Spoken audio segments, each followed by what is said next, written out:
El tema de hoy que vamos a abordar dentro de la estadística descriptiva para variables nominables y ordinales es el estadístico de G cuadrado, su cálculo, interpretación y las limitaciones que tiene.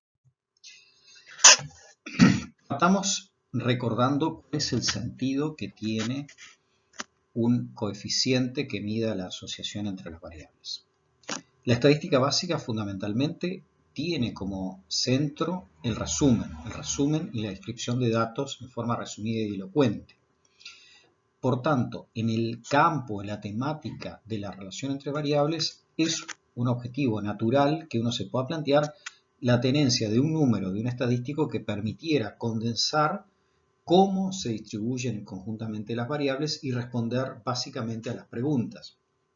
La primera, si existe asociación, es decir, si podemos rechazar la independencia estadística. Y, en segundo lugar, en qué magnitud se relacionan las variables.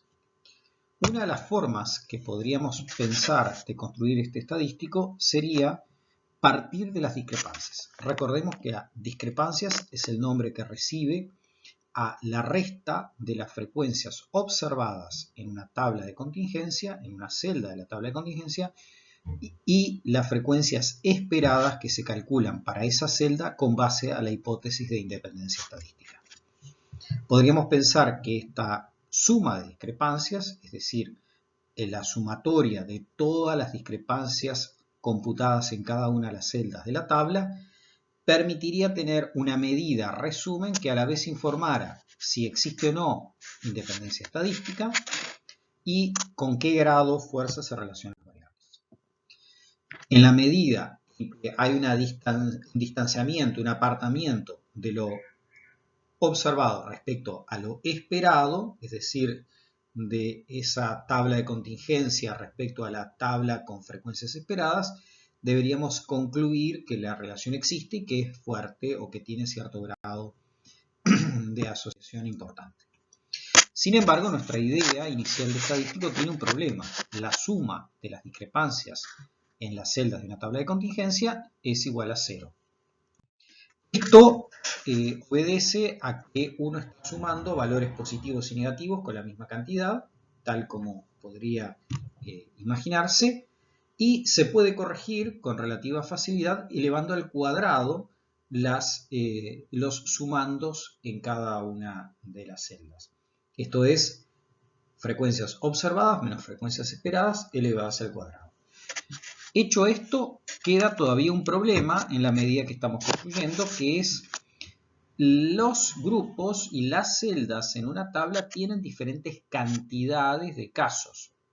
Si uno se imagina la población que vive en las zonas rurales y la población que vive en las zonas urbanas, las zonas rurales tienen menos población y por tanto la cantidad de población rural que va a estar en el casillero pobre y en el casillero no pobre es siempre menor en términos de cantidades a las cantidades que se van a observar en las zonas urbanas. En consecuencia, deberíamos tener la precaución de que esta suma de las discrepancias controlara por el tamaño o el n que tiene cada una de las casillas. Esto se logra normalizando las discrepancias y usando como denominador normalizador las frecuencias esperadas con base a la independencia estadística. Es así que podemos mirar en este ejemplo donde hemos usado la variable área de residencia o tipo de localidad, urbana o rural, y la variable pobreza de ingresos, que tiene dos categorías también, pobre y no pobre. 14.558 son los casos, es la muestra no ponderada de la región noreste, de los 4 departamentos, Artigas, Cerro Largo, Tacuarembó y Rivera, en el año 2014, la encuesta continua de hogares. Ahí hemos incluido en las celdas del cuadro, dentro de cada celda, el primer número, el que aparece arriba, es la frecuencia observada y abajo la frecuencia esperada computada con base a la hipótesis de independencia estadística. Recordemos que la diferencia de observada a esperada es lo que se llama discrepancia. La discrepancia normalizada, elevada al cuadrado y normalizada, es lo que nosotros necesitamos. Es así que si tomamos como cuestión la celda pobre y rural, vamos a restar 98, que son las observadas, menos 140,4, que son las esperadas, lo elevamos al cuadrado y lo dividimos entre 140,4, eso nos da 12,8. El mismo cálculo lo repetimos para cada una de las celdas del cuadro y luego tomamos el renglón 1 y sumamos 12,8 y 1 y nos da el total de ese renglón. Seguimos con el siguiente renglón y sumamos las celdas de las dos columnas y finalmente sumamos todo y nos da 15,9. Ese valor, 15,9, que es el resultado de aplicar esta fórmula que está abajo, es el estadístico de J cuadrada, que podemos definir, que se describe como la sumatoria de por filas y por columnas de las diferencias entre el observado y esperado elevados al cuadrado dividido el número de frecuencias esperadas. Precisemos. La J cuadrada mide en primer lugar si hay o no asociación. Si la discrepancia en cada celda fuera 0 y en todas las celdas fuera 0, la J cuadrada daría, la sumatoria daría 0 y por tanto tendríamos en una situación de independencia estadística. En la medida en que haya pequeños apartamientos de la independencia estadística en cada una de las celdas, el valor de J cuadrado va a empezar a crecer y eso nos va a dar lugar a que tengamos una idea de distancia entre lo observado y lo esperado. Sin embargo, debemos tener cuidado. Podría ser tentador pensar que esta magnitud que nos informa la J cuadrado está indicando de por sí directamente, de forma inequívoca, la magnitud de la asociación, o sea, la fuerza de la asociación. Sin embargo, es importante tener una nota de cautela. Veamos una tabla en la cual hemos colocado la original, los 14.558 casos, y una tabla en la que hemos duplicado la cantidad de casos. O sea, en lugar de 14.000 tenemos 29.000, en lugar de 98 tenemos 196 y así sucesivamente. Hemos calculado la J cuadrada también para la tabla 2 y eso nos permite tener un segundo cálculo de J cuadrada. También vamos a pararnos en una tercera situación. Nos imaginamos una situación en la que hubiera una completa determinación del área geográfica sobre la pobreza. Construimos esta tabla. Esta tabla que le vamos a dar el nombre, que es asociación perfecta. Esta tabla nos dice que en toda zona rural solo hay población pobre y no hay ninguna persona en una zona rural que sea no pobre.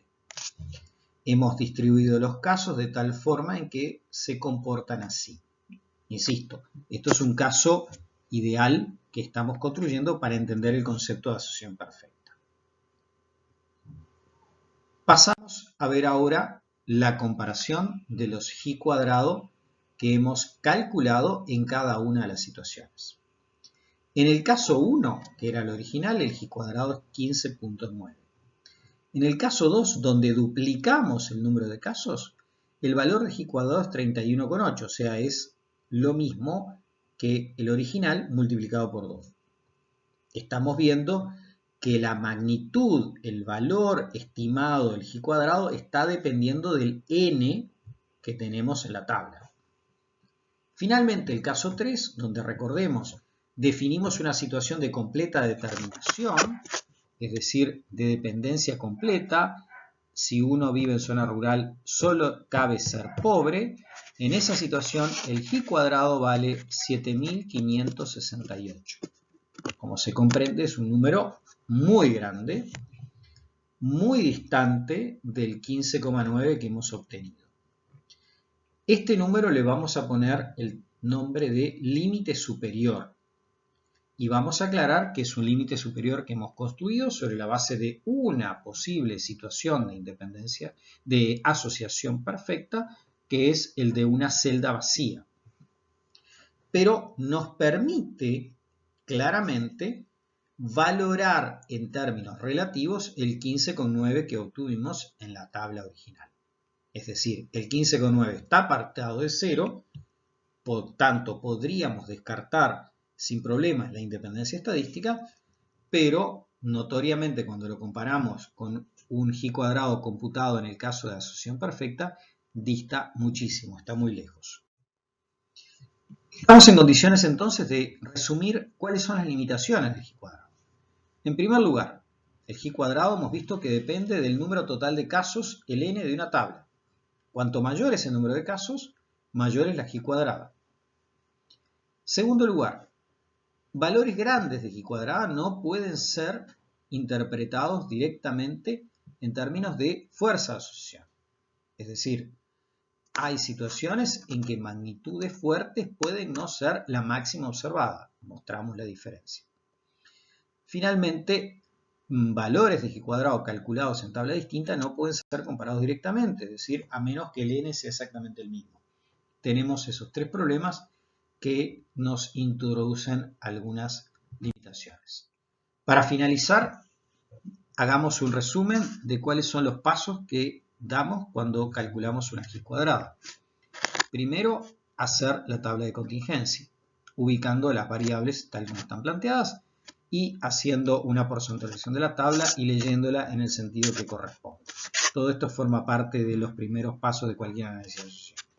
En segundo lugar, deberíamos pedirle o calcular nosotros, si estamos en una situación de trabajo a mano o al programa estadístico, que nos informe las frecuencias esperadas, luego calcular las discrepancias y aplicar la fórmula que se ha planteado acá, que es elevar al cuadrado.